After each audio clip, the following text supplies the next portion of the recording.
সত্যি এক অচানক কাণ্ড। এমন একজন ব্যক্তিকে ট্রাম্প বন্ধু হিসাবে গ্রহণ করে নিলেন যিনি একসময় যুক্তরাষ্ট্রের চোখে ছিলেন ফেরারি, যার মাথার দাম ধরা হয়েছিল $10 মিলিয়ন। বুধবার সিরিয়ার প্রেসিডেন্ট আহমেদ আল শারার সঙ্গে বৈঠক করেছেন মার্কিন প্রেসিডেন্ট ডোনাল্ড ট্রাম্প। অবিশ্বাস্য এই ঘটনা ঘটেছে সৌদি আরবের রাজধানী রিয়াদে। এখন শোনা যায় ইসরায়েলকে রাষ্ট্র হিসাবে মেনে নিতেও আপত্তি নেই শারার। অবশ্য এমনটাই হওয়ার কথা ছিল। সিরীয় সরকারের গত কয়েক মাসের কার্যকলাপ তেমন কিছুরই ইঙ্গিত দিচ্ছিল।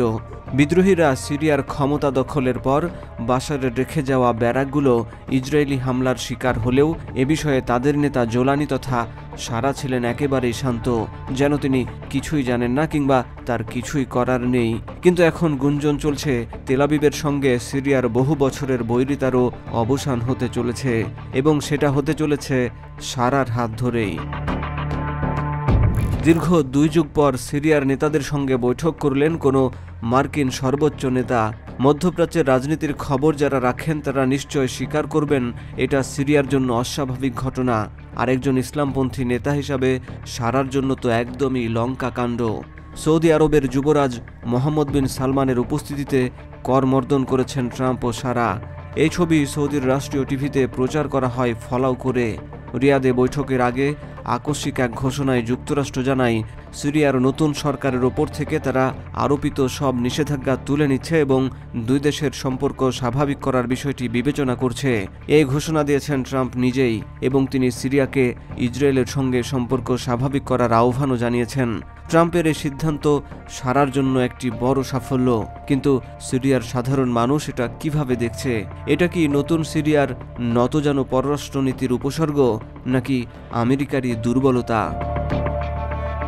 শারা ওরফে জোলানি ছিলেন আরব নেতাদের কট্টর সমালোচক। মাত্র 1 দশক আগে আল জাজিরা আরাবিককে মুখ ঢেকে সাক্ষাৎকার দিয়েছিলেন তিনি। তখন জোলানি বলেছিলেন, ক্ষমতা ধরে রাখার জন্য আরব রাষ্ট্রপ্রধানরা আমেরিকার আনুগত্য করে, আমেরিকার দালালি করে। সেই জোলানি কিনা এখন আমেরিকার পকেটে।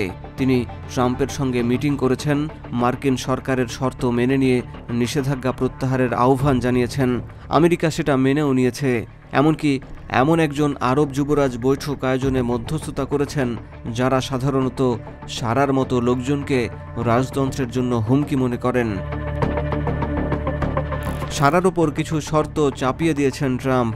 তিনি শারাকে আব্রাহাম অ্যাকর্ডে যোগ দিতে বলেছেন। 2020 সালে এই চুক্তি মেনেই ইসরায়েলের সঙ্গে কূটনৈতিক সম্পর্ক স্থাপন করেছিল 4 দেশ। ট্রাম্প আরও শর্ত দিয়েছেন, ফিলিস্তিনি যোদ্ধাদের সিরিয়ায় রাখা যাবে না। আমেরিকার যে ওয়ার অন টেরর তাতেও যোগ দিতে হবে সিরিয়াকে। ট্রাম্পের দেয়া শর্তগুলো শারা মানবেন কিনা সেটা একান্তই তার ব্যাপার, কিন্তু মানলেও বিপদ, না মানলেও বিপদ। শারা এখন বাস্তববাদী পথে হাঁটছেন, নাকি তিনি আসলেই ইসলামের আড়ালে পশ্চিমাদের কোনো এজেন্ট হিসাবে কাজ করছেন? এমন প্রশ্ন আসবে এবার।